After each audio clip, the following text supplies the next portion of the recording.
السلام علیکم۔ انسان کی حقیقت۔ آج کل دوران گفتگو ہم اکثر کہہ دیتے ہیں کہ انسان تو بس گندے قطرے کی پیداوار ہے۔ کوئی کہتا ہے انسان ہوا ہے، نکل گئی تو بندہ ختم۔ لیکن آئیں غور کر کے سمجھنے کی کوشش کرتے ہیں کہ انسان کیا ہے، اس کی حقیقت کیا ہے۔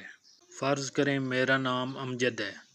آپ کہتے ہیں امجد میرا جاننے والا ہے، میرے ساتھ کام کرتا ہے، یا امجد کھڑا ہے، بیٹھا ہے یا لیٹا ہوا ہے۔ لیکن اگر میں مر جاؤں تو آپ یہ نہیں کہیں گے کہ امجد لیٹا ہوا ہے، آپ کہیں گے امجد مر گیا ہے یا امجد کا انتقال ہو گیا ہے۔ اس کا مطلب ہے امجد اس اندر کے انسان یعنی روح کا نام ہے۔ اسی طرح اگر بچہ مردہ پیدا ہو تو اس کا جنازہ اور فاتحہ نہیں پڑھا جاتا ہے، کیونکہ فاتحہ اور جنازہ ان انسان کا پڑھا جاتا ہے اور مردہ بچے کے اندر روح یعنی اصل انسان آیا ہی نہیں تھا۔ تو اس سے بھی پتہ چلتا ہے کہ انسان روح ہے۔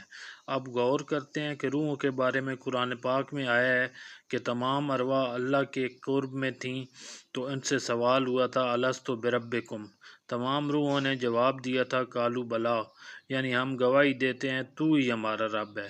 تو اس سے پتہ چلتا ہے کہ روح کے کان ہیں تو اس نے الست بربکم سنا، زبان ہے تو جواب دیا، آنکھیں ہیں تو اللہ تعالیٰ کو اپنے سامنے پایا۔ تو ہمارا یہ کہنا کہ روح تو ہوا ہی ہے، نکل گئی تو بندہ ختم، یا کہ انسان گندے قطرے کی پیداوار ہے، بالکل غلط ہے۔ اصل میں گندے قطرے سے مراد ظاہری جسم ہے، جبکہ حقیقی انسان روح کے بارے میں اللہ تعالیٰ قسمیں کھا کر کہہ رہا ہے لَقَدْ خَلَقْنَا الْإِنسَانَ فِي أَحْسَنِ تَقْوِيمٍ۔ مطلب ہم نے انسان کو انتہائی احسن طریقے سے پیدا فرمایا۔ احسن کا مطلب ہوتا ہے خوبصورت، تو جس کو اللہ خوبصورت کہہ دے اس کی مثل کون ہوگا؟ اسی لیے تو انسان کو اشرف المخلوقات کا درجہ ملا ہے۔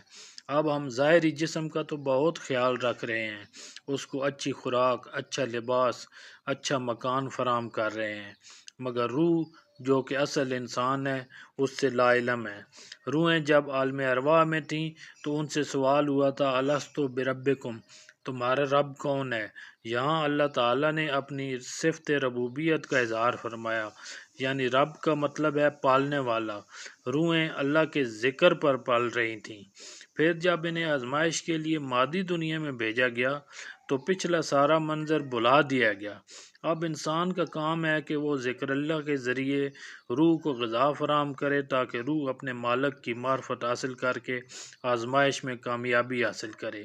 ذکر اللہ کا طریقہ بھی اللہ تعالیٰ نے قرآن پاک میں ارشاد فرما دیا ہے، جس کا مفہوم ہے ذکر کرو اپنے رب کا سانسوں میں، عاجزی سے، خفیہ طریقے سے، بغیر آواز نکالے، صبح اور شام، اور غفلت میں مت پڑو۔ یعنی اللہ کا ذکر سانسوں میں کرنا ہے، بغیر آواز نکالے، اور اس میں غفلت بھی نہیں کرنی۔